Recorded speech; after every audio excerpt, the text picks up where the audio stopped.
Hey everybody, and welcome back to the STN 12 Days of Christmas Films. This is the 1946 film It's a Wonderful Life, directed by Frank Capra, and it stars Jimmy Stewart, Donna Reed, and Lionel Barrymore. This is one of those films that people think of always when you think of the collection of Christmas films. But why? This film actually only takes place for a very short amount of time during the Christmas season. This film initially was very popular. It was nominated for 5 Academy Awards, but it just gradually kind of fell out of popularity, until one moment in 1974 where, due to a clerical error, this film fell into the public domain, which meant that anybody at any time could show and screen this film without having to pay royalties to anyone, which actually created somewhat of a renaissance for this film, building up a new audience for it and solidifying its place in our history as one of the greatest Christmas films of all time. There's a handful of things that are really amazing about this film. One of them is the cast. Jimmy Stewart was a very young man. He was actually 27 when he shot this film, and he is able to portray his character at the ages of 20 all the way to adulthood with multiple children. He does it very well. But Jimmy Stewart was actually somewhat inexperienced at his role at this time. He had never actually had an on-screen kiss. So leading up to the iconic telephone scene with himself and Donna Reed, they practiced their kiss off-screen. And as soon as it was finished, Frank Capra said, well, you've got to dial it back because that passion will never make it past the censorship board. Donna Reed also did an amazing job in this film, not only portraying the character to the absolute best of her ability, but actually surprising some people at different times in the film.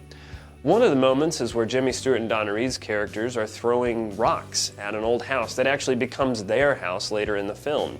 And she's supposed to throw a rock from a pretty good distance and break a window. Well, Frank Capra had hired a marksman to shoot out the window in coordination with her throwing the rock. But little did anybody else know except for Donna Reed, she played baseball in high school and swiftly destroyed the window. Also out of the same house later in the film, one of the uncle characters is supposed to be walking out of the house drunk, and he walks off set. Well, when he walked off set, one of the crew members actually knocked over a props table, and it made this very loud, rattling bang. And Jimmy Stewart, not breaking character, said, "Are you all right, Uncle?" And the uncle character said, "Oh yeah, I'm absolutely fine."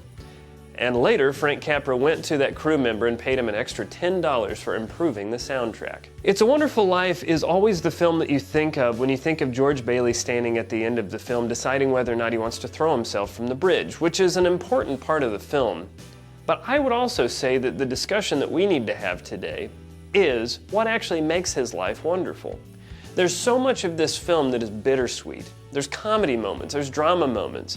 We see the height of humanity and the darkest moments. Let's have a discussion in It's a Wonderful Life about what actually made George Bailey have a wonderful life. Of course, it's the impression that he left on other people.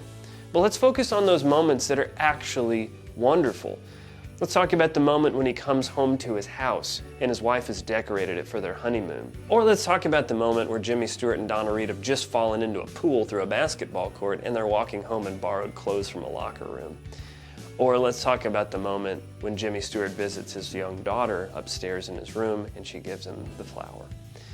It's a Wonderful Life is an incredible film, and Frank Capra actually said this was his favorite film that he ever made. So, if you've never seen this film before, you're in for an amazing ride. And if you have seen it a million times, let's focus on the things that give George Bailey a wonderful life.